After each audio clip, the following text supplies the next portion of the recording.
Bismillahirrahmanirrahim. Assalamualaikum warahmatullahi wabarakatuh. Apa kabar antum semua pagi ini, anak ustazah? Semoga antum semua dalam keadaan sehat walafiat. Nah, pada pembelajaran kali ini antum bertemu lagi dengan Ustazah Iit pada tema 4 berbagai pekerjaan, subtema 3 pekerjaan orang tuaku, pembelajaran 1, 2, dan 3. Nah, anak ustazah, kali ini kita akan membahas tentang pendongeng. Tahukah antum siapa itu pendongeng? Nah, pendongeng adalah orang yang menyampaikan dongeng kepada orang lain. Mendongeng adalah pekerjaan orang tua Sani, temanku. Apa pekerjaan orang tuamu? Nah, ustazah, antum semua pasti tahu apa saja pekerjaan orang tua kita. Ada yang seorang pegawai negeri, ada seorang pedagang, ada polisi. Apalagi ustazah? Ada seorang guru dan banyak lagi yang lainnya pekerjaan orang tua kita masing-masing. Nah, ustazah, dongeng apa itu? Dongeng adalah cerita yang benar-benar tidak terjadi, ustazah. Nah, di dalam dongeng terdapat unsur-unsur cerita seperti tokoh, alur atau jalan cerita, watak tokoh atau sifat tokoh dalam cerita, latar atau waktu dan tempat kejadian. Yang berikutnya, amanat atau pesan moral. Nah, ustazah, pesan moral berbentuk saran, nasihat, pesan atau anjuran bagi pembaca. Pesan moral merupakan pembelajaran berharga dalam sebuah cerita yang dapat kita jadikan pelajaran dalam kehidupan kita sehari-hari. Nah, ustazah, mari kita baca dongeng Tupai dan Ikan Gabus berikut ini. Ustazah simak ya. Tupai dan Ikan Gabus. Dahulu kala, hiduplah sepasang sahabat di daerah Kalimantan Barat. Mereka adalah seekor tupai dan seekor ikan gabus.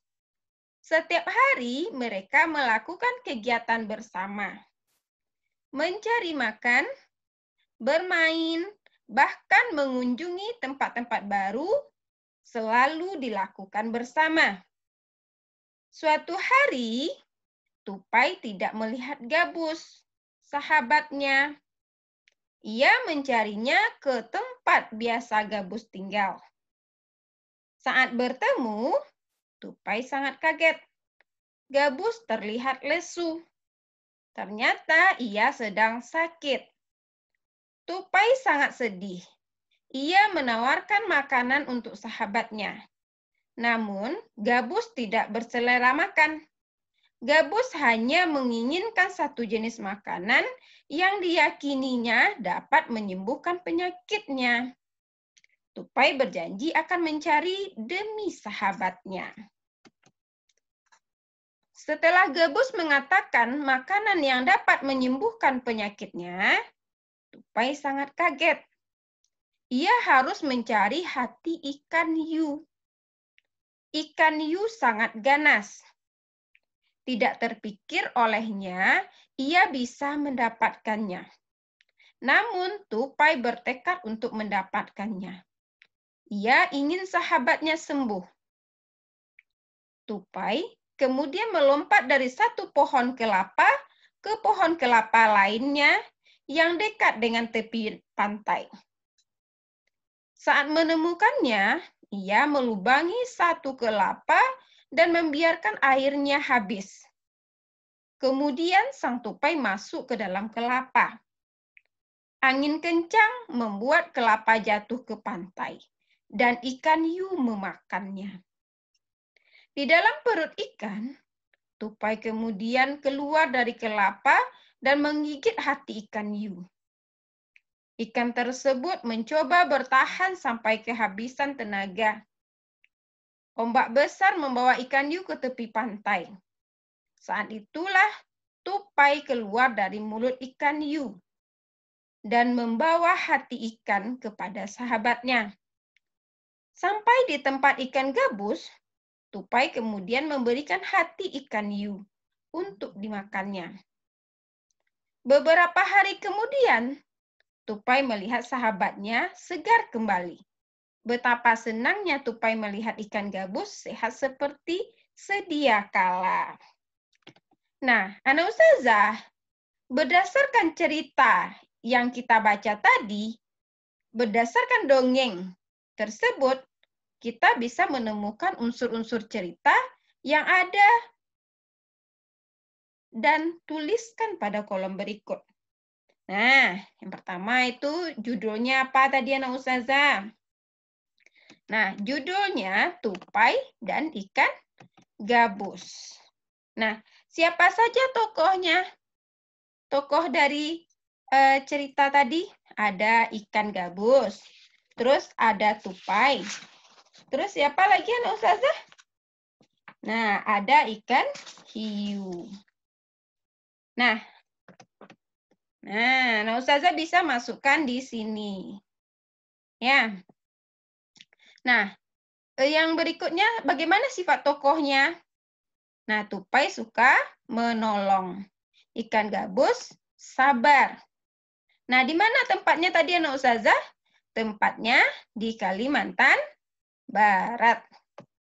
Nah, bagaimana awal ceritanya Anak Ustazah? Awalnya tadi si tupai melihat ikan gabus yang lesu. Nah, terus akhirnya bagaimana akhir ceritanya? Nah, ikan gabus sehat seperti sedia kala. Nah, dari cerita ini Anak Ustazah, pesan moral apa yang bisa kita ambil?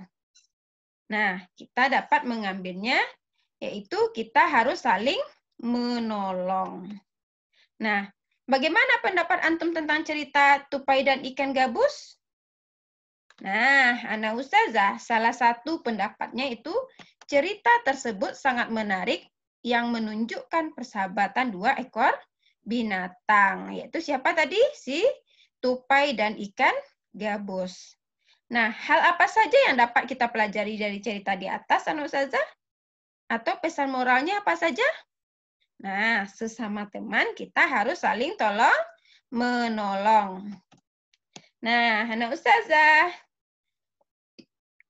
dalam bercerita pendongeng sering menggunakan wayang yang terbuat dari kayu, Anak Ustazah.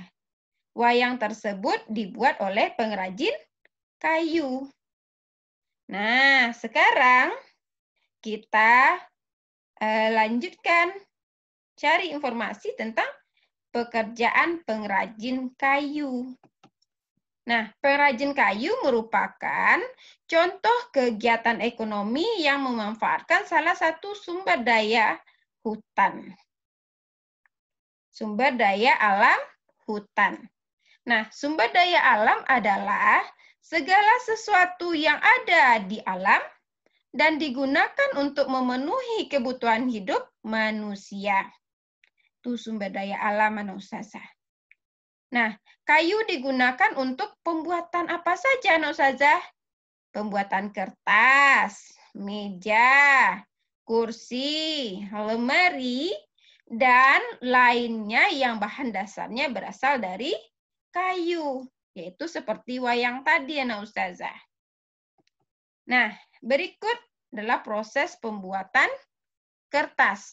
Nah, Ustazah, seperti inilah proses pembuatan kertas. Nah, antum bisa baca sendiri Anak Ustazah. Mulai dari diambilnya kayu dari hutan, terus dikupas kulitnya dan dipotong, sampai nanti dia menjadi kertas yang sudah jadi, digulung menjadi gulungan besar, dan siap digunakan sebagai bahan baku pembuatan buku. Nah, berikut ini apa nih Anak Ustazah? Nah, coba Anak Ustazah lihat. Berikut adalah proses pengolahan kayu menjadi meja dan kursi.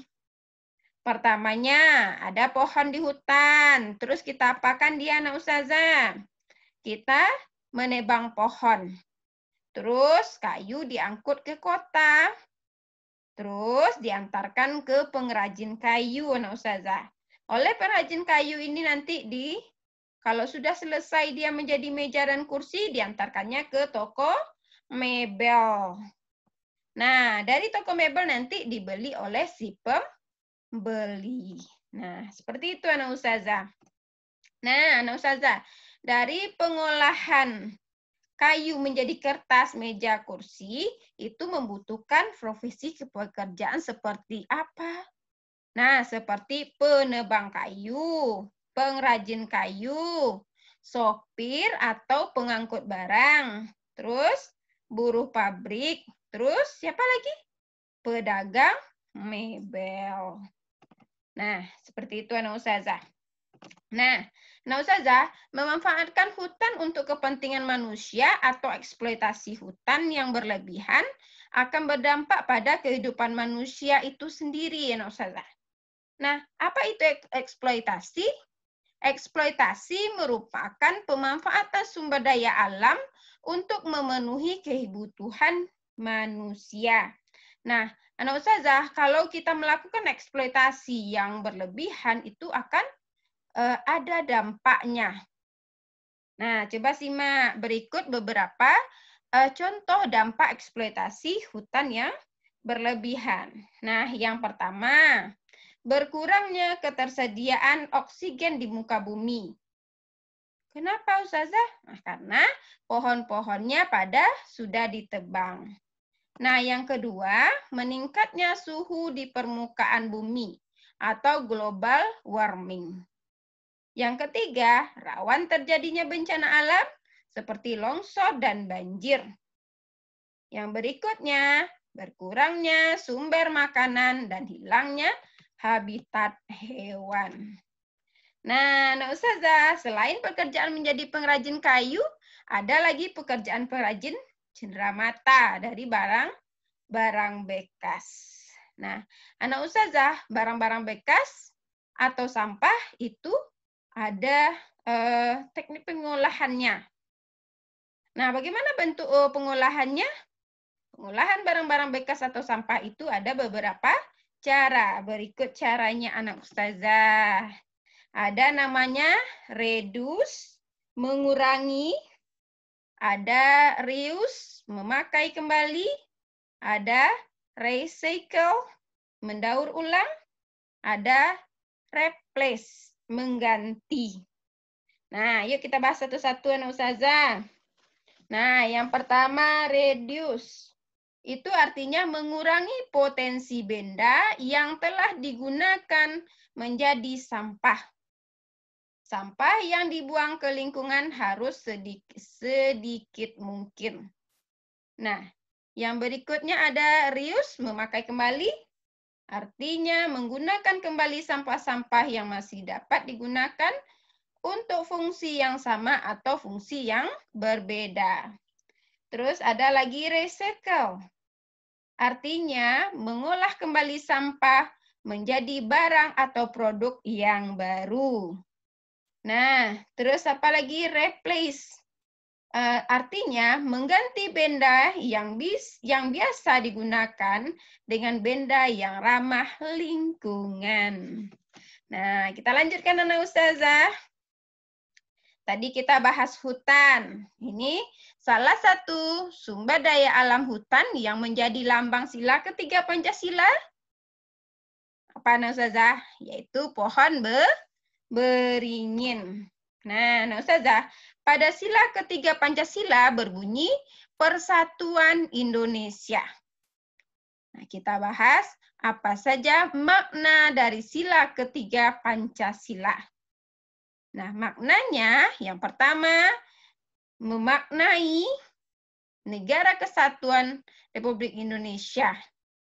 Yang kedua, cinta damai dan persatuan.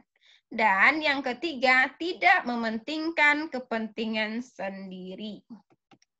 Nah, Anak Ustazah, alhamdulillah untuk hari ini materinya kita cukupkan sekian.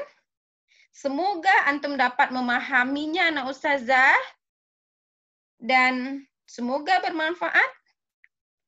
Dan jika ada antum yang ragu dengan materi ini atau ada yang kurang jelas, nanti Zah kirimkan PowerPoint-nya langsung. Nah, terima kasih. Assalamualaikum warahmatullahi wabarakatuh.